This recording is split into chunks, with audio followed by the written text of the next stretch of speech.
Presidente, primeiro quero agradecer ao filho, do seu Omar, Gilson, que está aí, Gilson Lopes, também a Viviane, que é presidente daquele loteamento Conquista.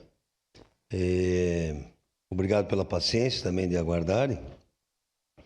Mas o seu Omar foi um homem muito simples. Até eu lembro que em 2012 eu fui no velório do seu Omar. Impressionante.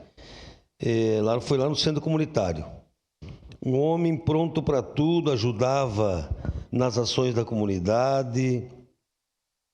E que bom que ainda os familiares moram aí, e que bom que agora tem o nome desse morador.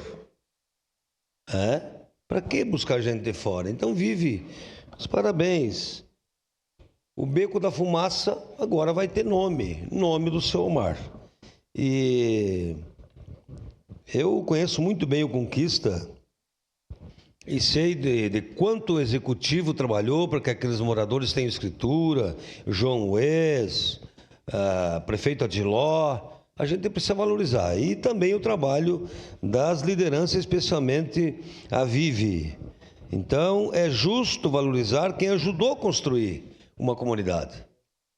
Quem esteve lá, quem veio de fora, veio lá de Cruz Alta, depois trouxe os filhos, depois trouxe a esposa.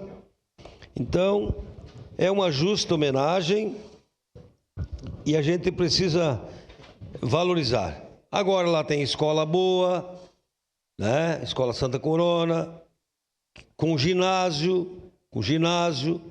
Então, parabéns, senhor Omar Rodrigues Lopes. Essa rua agora os Uber vão encontrar. Essa rua tem o nome de um cidadão que ajudou a construir o loteamento. E esta rua, então, terá a valorização de um cidadão que ajudou a construir a comunidade. Logo encaminharemos a solicitação para as placas e nós teremos a denominação, então, de um ser humano que trabalhou pela comunidade e que os filhos moram lá ainda. Isso é importante. Então, parabéns ao loteamento Conquista por essa valorização e parabéns a toda a família. Era isso, senhor presidente. Obrigado, vereador.